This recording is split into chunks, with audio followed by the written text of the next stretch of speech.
پیغمبر جو ہے سلیمان علیہ السلام پیغمبر ہیں، اور ایک جانور کے پاس علم زیادہ ہے، پرندے کے پاس، حدود کے پاس، تو وہ کہتا ہے کہ جی ایسا ایک واقعہ ہے، حالانکہ بادشاہ ہواؤں کے اور فضاؤں کے وہ ہے،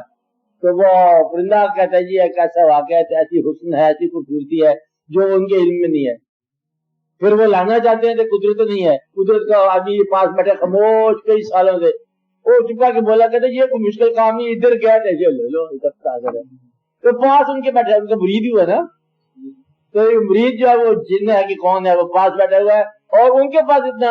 قوت نہیں ہے، اس کو کنٹرول کرنے کی قوت ہے، اس کو لانے کی قوت نہیں ہے۔ تو پیغمبر کا کمال یہ ہے کہ جنات کو اور قوتوں کو کنٹرول کیا، قوت کا استعمال آپ نہیں کرنی، آپ کے پاس قوت رکھنے کی ضرورت ہی کوئی نہیں ہے، کبھی کو اپنے پاس رکھو،